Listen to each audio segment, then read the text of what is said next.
everyone, and thank you for joining us.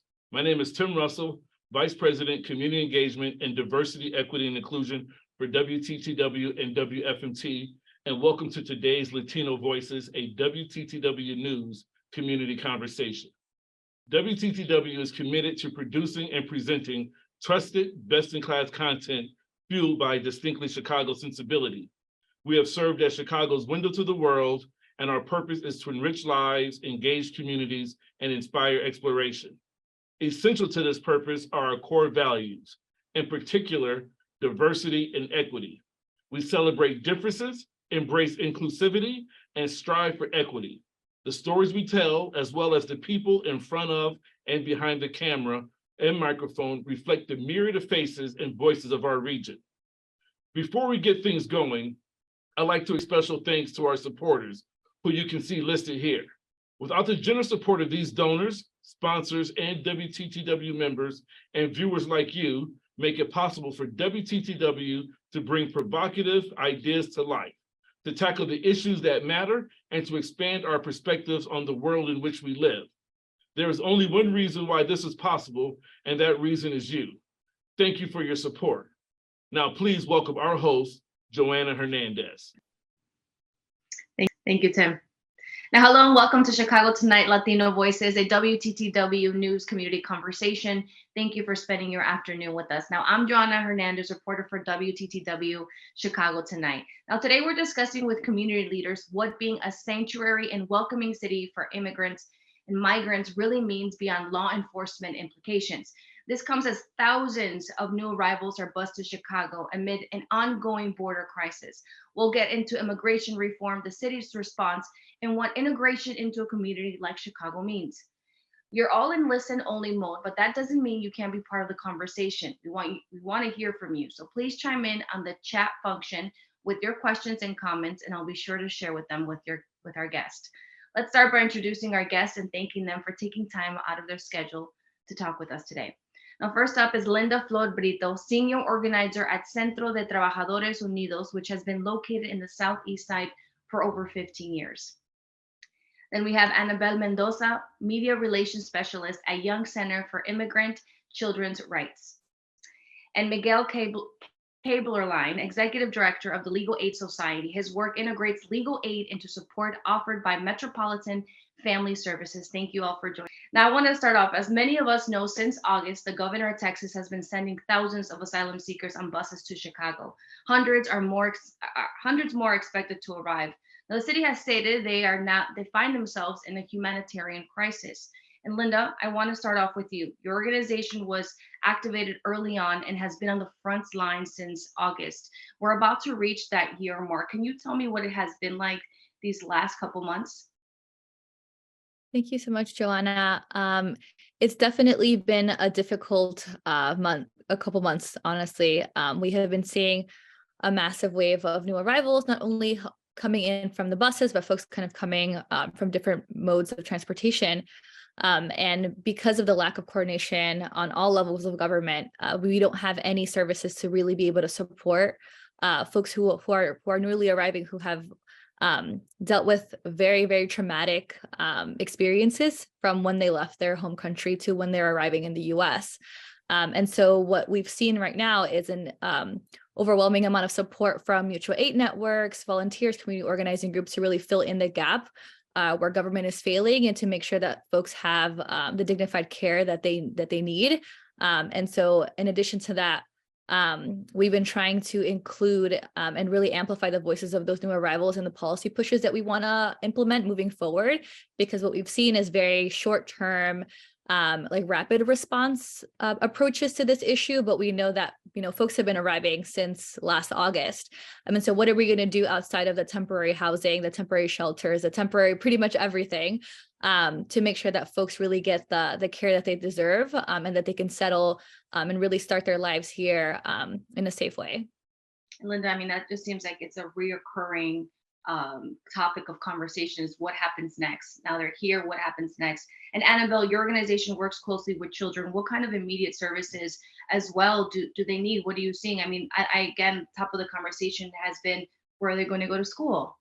Yeah, absolutely. I think a lot of the new arrivals to the city are children and families. I live in Rogers Park, and one of the local residences here is actually going to be a shelter at Leon Park Beach. It's been a shelter for asylum seeking families. And I've seen a lot of these young kids who are toddlers, babies even, women who are pregnant, and a lot of these kids, they need stability. And to Linda's point earlier, a lot of this right now is temporary solutions, but we do need long-term solutions to ensure children have the stability that they deserve to be able to grow up in an environment that is caring for them holistically.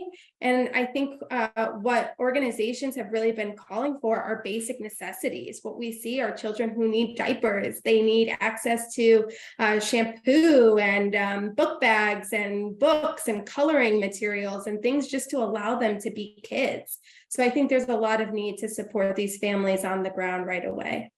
And Annabelle, let's not forget the journey, right? I mean, let's think about the tough journey, having to walk through the Panamanian jungle. I mean, even just Googling it, it looks scary. Can you just explain how traumatic that can be for a child? Yeah, I mean, it's hard. It's really difficult to put into words what children and families have to go through to try to seek safety here. People who leave their home country seeking asylum are not doing it just to do it. Nobody is going to take that trek just to simply take that trek. They're going through the Darien Gap between Panama and Colombia, a very, very dangerous trek. And they're doing so because they're fleeing for their lives, violence, political persecution, oppression in their home country. And, asylum is a legal and a human right that as a country, we have to honor. We have an obligation to honor that. And really, children are facing life-threatening circumstances on their journeys to the United States. And then when they arrive at the border, there's barriers upon barriers meant to deter them from being able to actually have an opportunity to seek safety here. And it's really, really disappointing to see the federal government put up these barriers rather than offer compassion and care and holistic services that we know it's capable of doing to receive asylum seekers, to receive children and families in a humane way. And Miguel, how important are those few weeks for migrants once they arrive in the States? What kind of rights, if any, do migrants have, particularly here in Chicago? Yeah, well, it's the process is very complicated and chaotic, and I think the difficulty for many who are applying for asylum is having organizations who have the resources and manpower basically to assist them in filing those applications. And the application, for many people who are taking this tremendous trek and going through all this, they're arriving literally with just the clothes on their back. So many of the documents that are even needed for the asylum application are very difficult to come by and to be able to verify people's identity and things. And it's very, very challenging. And then even in the best case scenario, when you file that application, so a family who's here and would like to work to help pay for their own stay and be able to begin their lives, you can't even file for employment authorization for 150 days after the asylum application goes in. So in a best case scenario, someone is coming, files the application, and might get work authorization in 6 months. And most are not best case scenarios. So it's very, very challenging that way. But certainly there are a lot of organizations that have stepped up everywhere in Texas.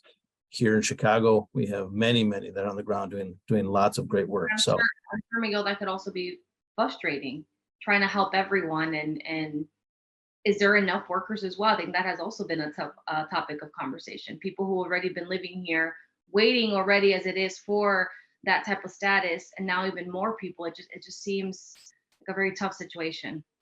It is. I think there's no doubt about it. There are less resources than there are needs, and but I think it's also our responsibility as a welcoming community to do the things that we can, and certainly the intentional lack of coordination from different states makes it very challenging that way. But I think Chicago is a special place, and special place that is going to step up to the challenge.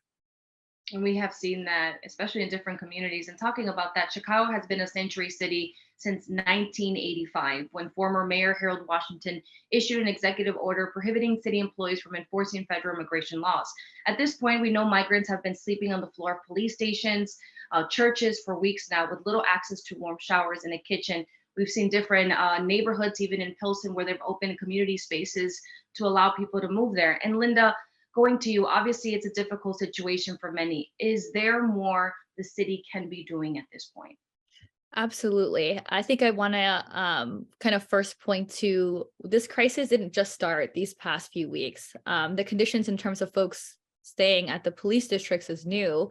However, folks have been arriving since August. And so I think what could have been done and what we hope to kind of see now with this new administration coming in is that we'll get ahead of things and start planning long-term solutions for this crisis, right? And so how do we kind of get past the lack of coordination that has been happening? That was like a big hurdle that we had in the beginning in August, is that a lot of community groups didn't have access to be able to support folks who were in the shelters. There was a lot of information that was kept hidden, unfortunately, because community groups weren't allowed to be part of that, or weren't as involved because we were not allowed to be part of the dialogue in terms of what those long-term solutions look like.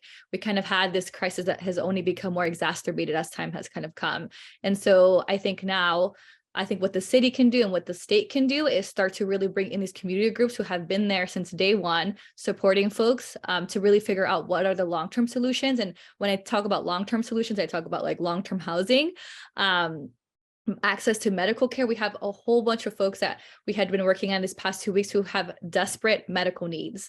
And there has been 0 doctors, nurses that have come in to do any type of wellness check on folks to make sure that they're getting the adequate care, especially after such a long and traumatic trip. 0 access to mental health services. Food isn't even being coordinated by the city at the moment. That's all volunteer based. Volunteers. I was about to mention that.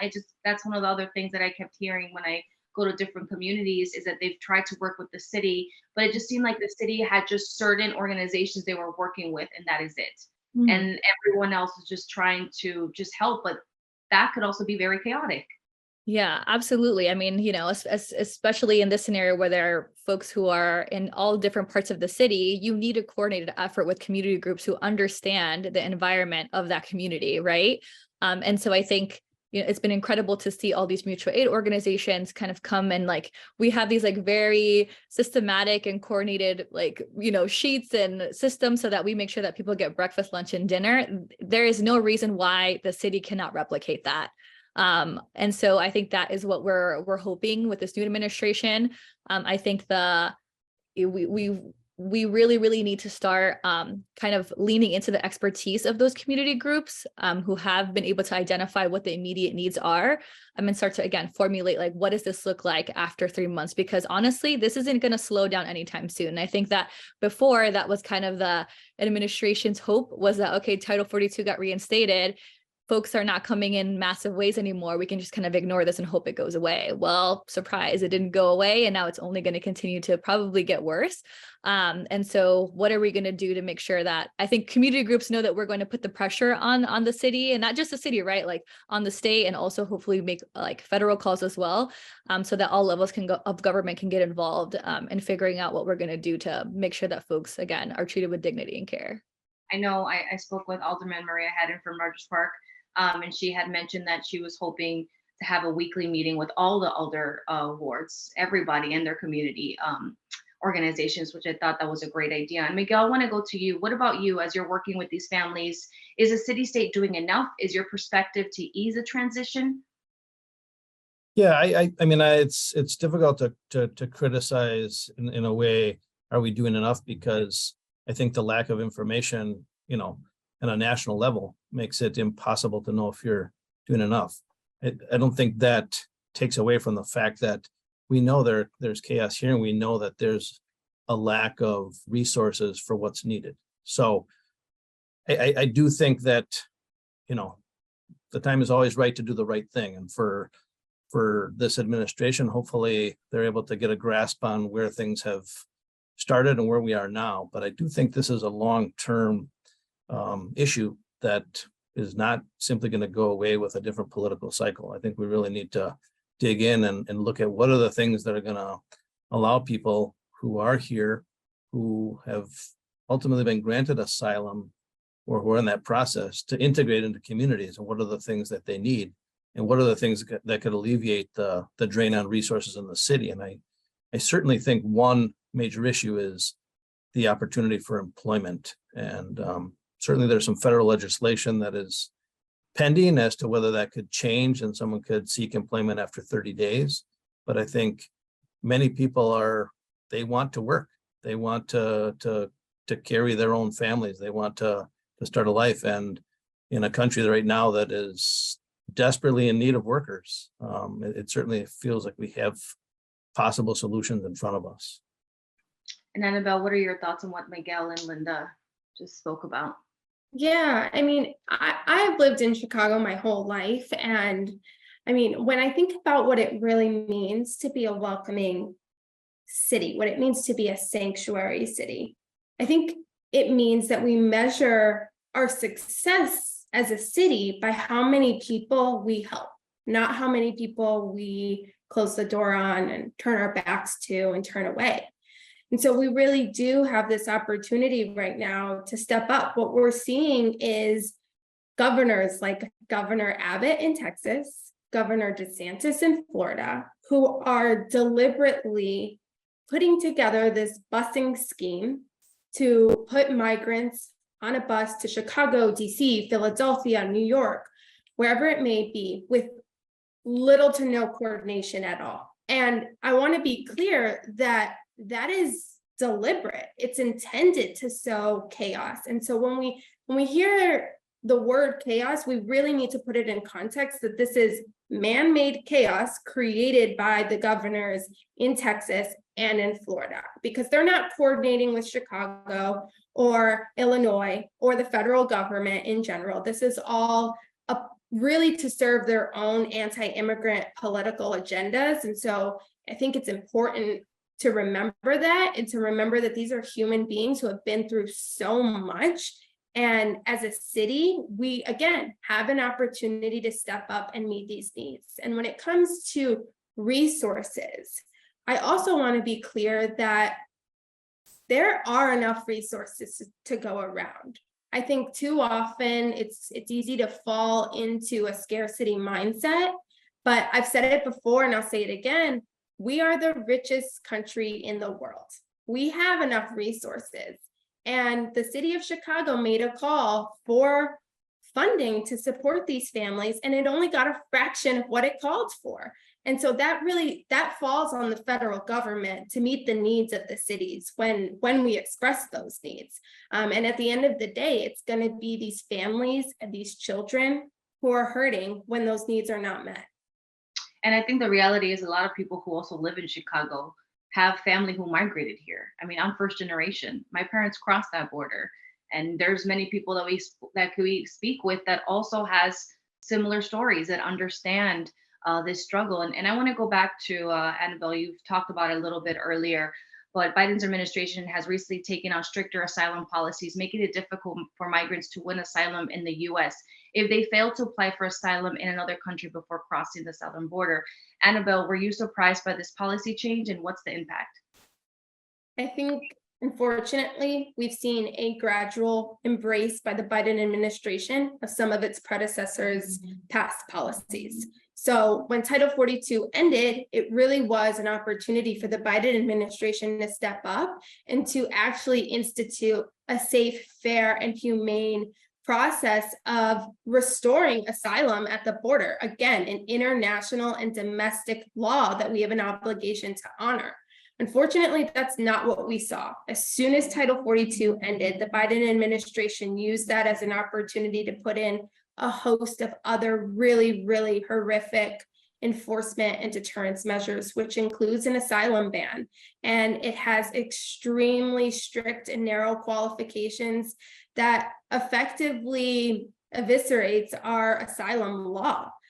So families and children who arrive at the border, individuals who arrive at the border seeking asylum, again, as you said, Joanna, they need to either have sought asylum in a country they traveled to first before coming to the US, or else they'll face immediate expulsion, or they have to rely on a glitchy and faulty CBP-1 application, a phone application. Not everyone has a phone. Not everyone has access to Wi-Fi to be able to apply for an appointment from afar. And that's just never the way that we should be doing things. We're keeping people in danger rather than offering compassion and care and fairness, which we can do. We have the ability to do. And there are plenty of organizations on the ground who have been working to support asylum seeking families. So we know that we have the capability to do this. And it's really, really disappointing to see the Biden administration backtrack on its promises to not only keep families together, but to, again, restore asylum, because really this asylum ban does put families in a position where many might be forced to separate, might be forced to send their child alone to the border to seek. We've seen that before. We've seen that. Yes, that we happen. have. We have seen the effects of that. It was terrible, very heartbreaking videos that I feel many of us have seen. Miguel, I want to go to you. What is your perspective on what Anabel just talked about? Yeah, I think it's almost implausible to think that someone is going to be able to truly have an opportunity even to apply for asylum in a country along the way, because right, we're not talking as if someone is driving their own car and can go to these different government agencies. I mean, even understanding where you are geographically, sometimes when you're coming through Central America and Mexico is, and who to speak to, and once someone were so say someone is in Nicaragua and somehow is able to file that application, then they still have to make the trek to the United States, and then there still has to be coordination between the United States and Nicaragua to ensure that that person who's applied for asylum somehow is the same person, and that is not an easy process. As we've said, many people do not have the identification on them, so it's certainly appears to be less than an honest attempt to really address the actual underlying issue of asylum and people who are seeking it here. So yeah.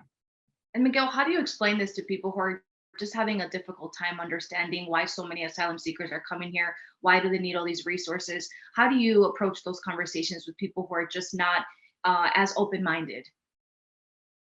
Yeah, I think I try to be as sort of level-headed as I can. I think it's very difficult because it's an emotionally charged issue for people for many reasons on both sides, but there is nothing that takes away from the fact that we are a country of immigrants. We always have been, and it's been what's made this country so incredibly great in many ways. And so the opportunities to address some of these issues, I think, is what's lost on people. I think right now it's a very difficult time for people to actually take a little bit of time and look at an issue and just say, well, how does this truly affect the community I'm in? And I don't think there's enough understanding of so if we're missing, if there's an entire workforce that's missing now because everywhere is hiring, and yet you have people who would be willing to work and do things, why would that be something that we wouldn't want to be in support of? And I ask that generally, what's the problem? And I think it's getting beyond the part that's emotional about this to really looking at the pragmatic solutions that we need to employ to really get ahead of this. And Linda, I want to go to you. You've probably heard hundreds of stories from people who've been arriving.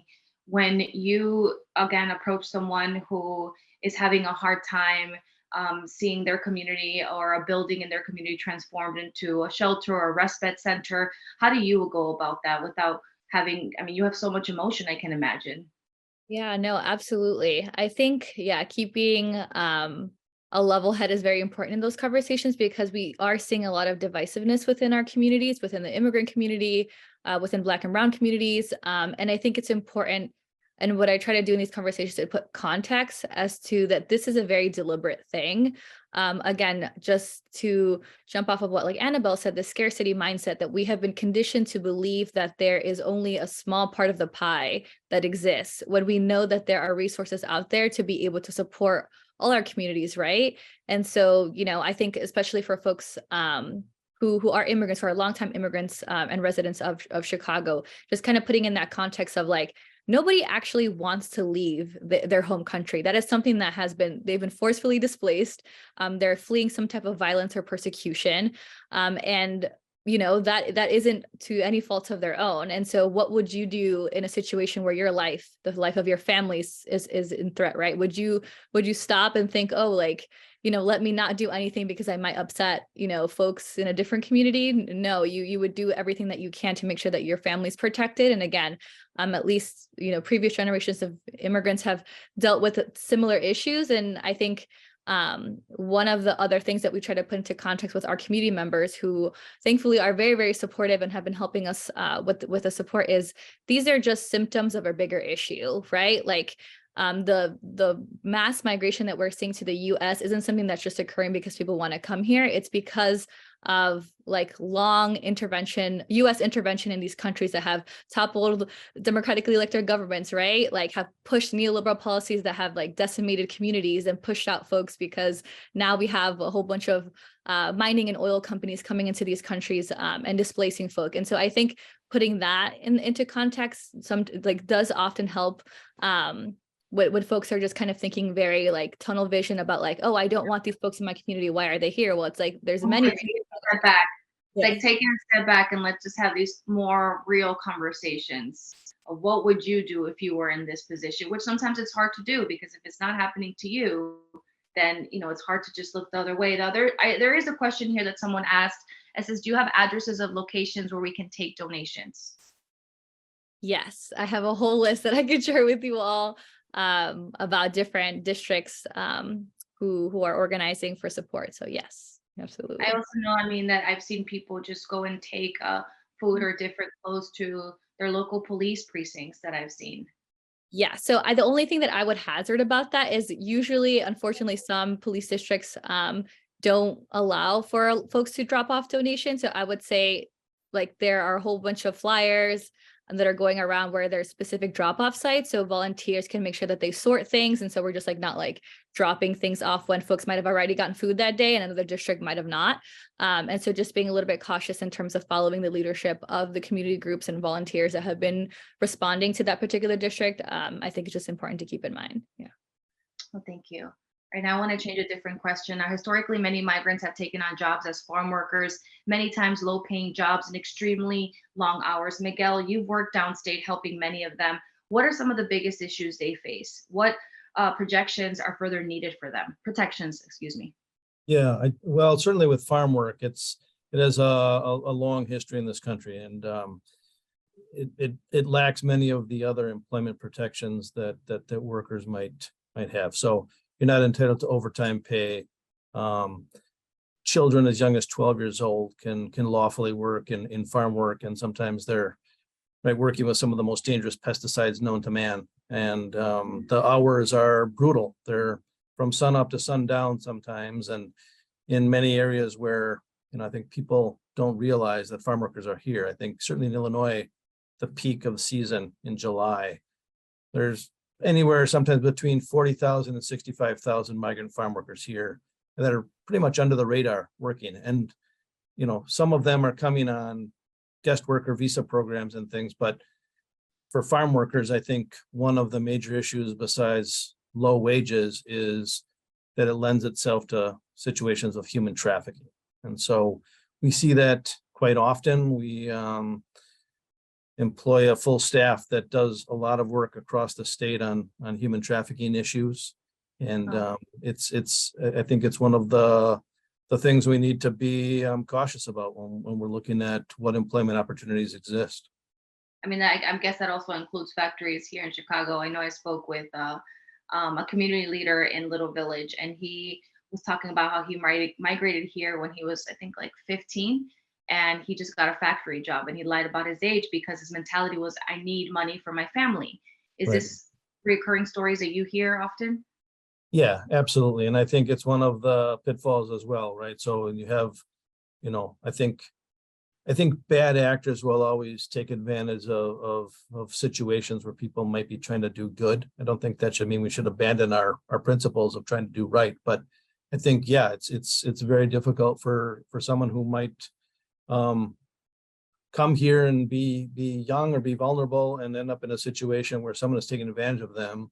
And some people may look at that situation and say, well, at least they got to get here and they're they have a job now, but they're being exploited, they're being trafficked. So yes, it's very important that it's a long-term process of making sure that people's rights are respected and that we're upholding the law for everyone. And this is a question for Anabel or Linda. What are the conversations like when you start talking to people and they're frustrated, the asylum seekers, they want a job? How do you have these conversations with them? Whoever wants to answer. Can let Linda take that because I think she works more directly with the asylum seeking families. We work with a very specific population of unaccompanied children. So Linda, you might be better equipped to answer that. Yeah. Honestly, those conversations are extremely difficult. I think we have been consistently, that's like the first question that people ask, like, how do I get a work permit? And I think because of the lack of, training on like their rights, they don't really understand what the actual process is to get a work permit, and that's something that they could just find. And I think that this only unveils a larger issue that we've seen kind of developed after the first wave in August, is that we've been seeing a lot of cases of labor abuse and worker exploitation because folks don't know their rights as workers. They've been getting their wages stolen. You see sexual harassment and different forms of exploitation. And so I think one of the things that we make sure that we do is we do know your rights trainings on worker rights and immigration rights in the districts to make sure that folks know at least kind of like what the process is. And unfortunately, it is very disheartening. We get immediate disappointment when we start to unveil to folks that, there is no permit that you can get immediately, that like isn't going to require you to kind of go through some type of, legal process.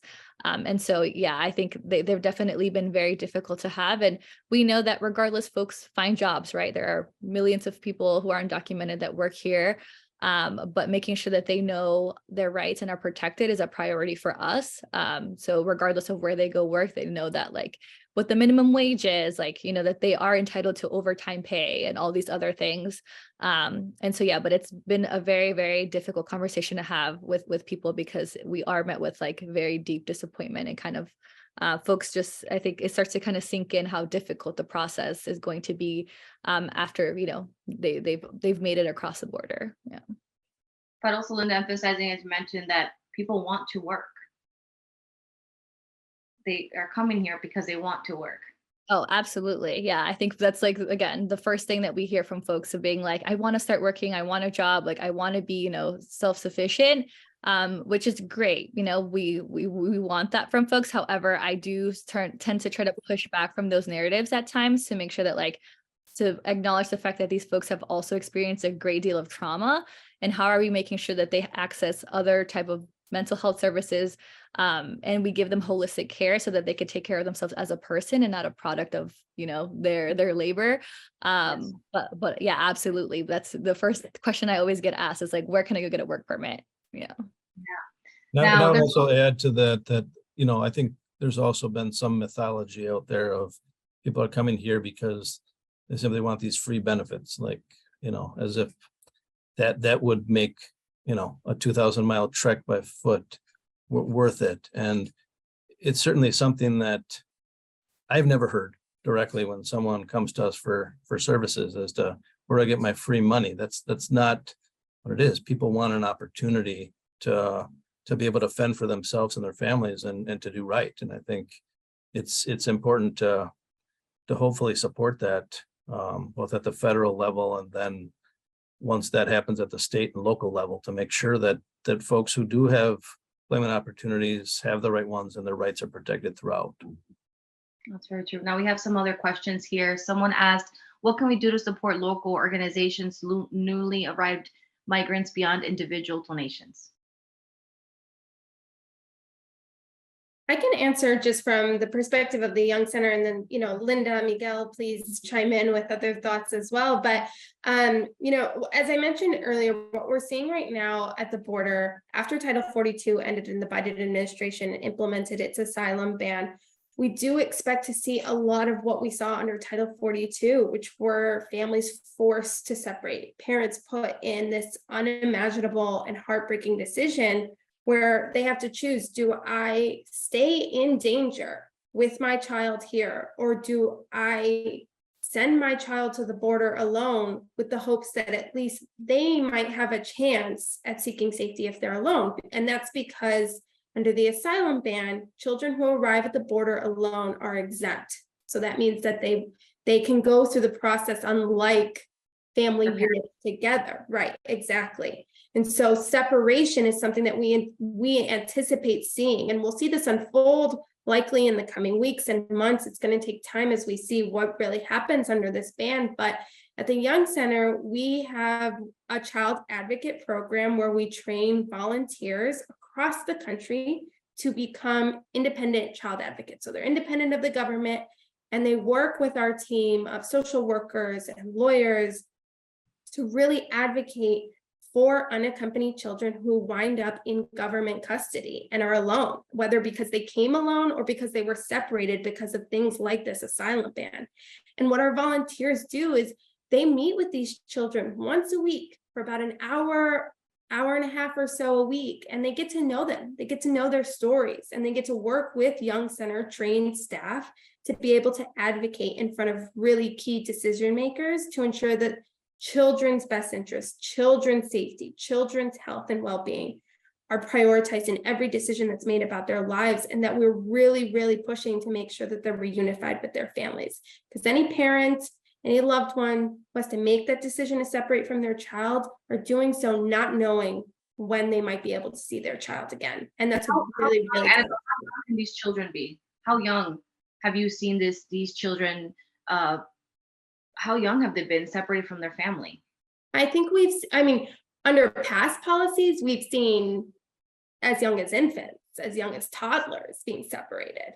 And again, the asylum ban just recently took effect, so it's going to take time for us to see who the population is of children that come unaccompanied as a result of that ban. But what I can say is the Young Center works with children at a range of different ages, but a large portion of the children we support are teenagers, actually.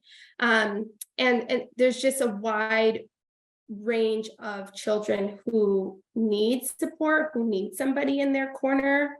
And, becoming a volunteer and providing support directly that way is another great opportunity. That's great.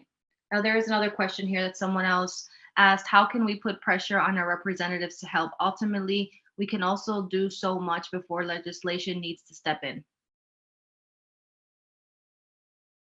I don't know if there's a way to specifically put pressure on the representative, because each responds to issues in different ways. I think primarily this is really, it has to come from individual communities outwards. I think if we want vibrant and safe communities, then people need to look at what makes a vibrant, safe community. If it's not a welcoming community, why would that make a community any safer or any more vibrant? And I think really continually educating yourself on really what's going on, and then holding your representatives accountable the way you think they should be.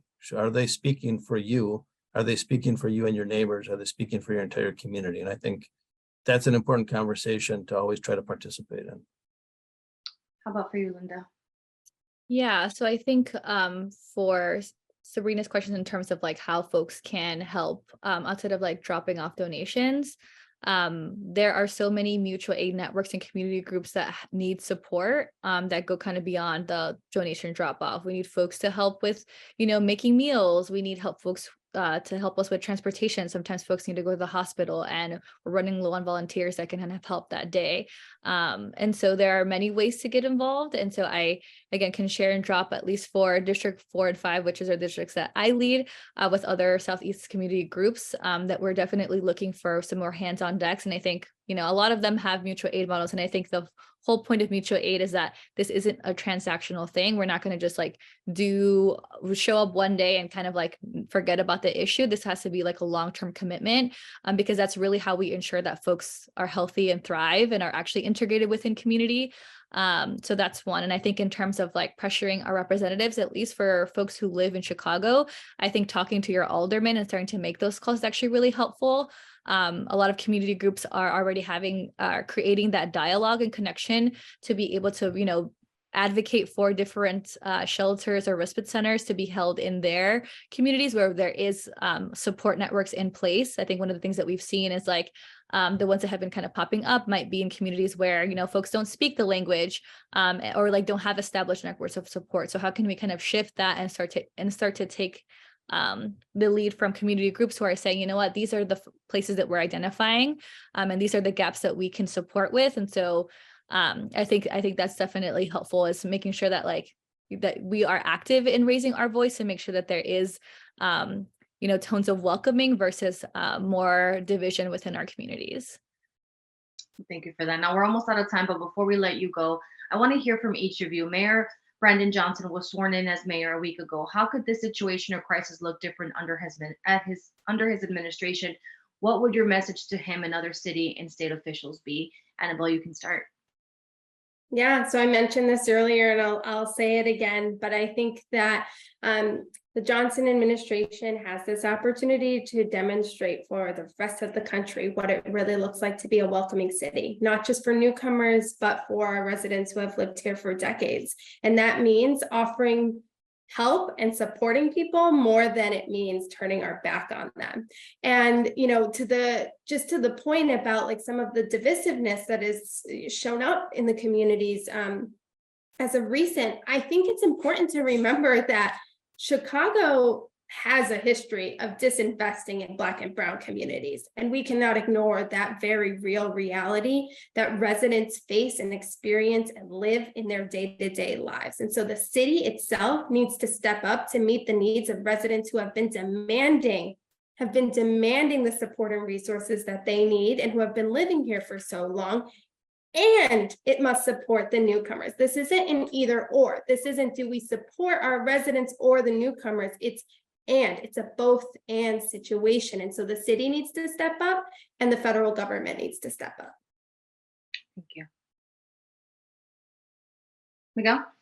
Yeah, I think really what's in front of this administration is the opportunity to be visionary rather than reactionary towards this. They understood this was an issue when they walked in the door, and I think they have the opportunity to really, deal with this in a way that it hasn't happened in the past, and to really put the city up as a national example of how we can actually take on this issue. And I think there are plenty of willing partners out there happy to step forward and who have in the past in many other situations. And so I think that's really the opportunity in front of them.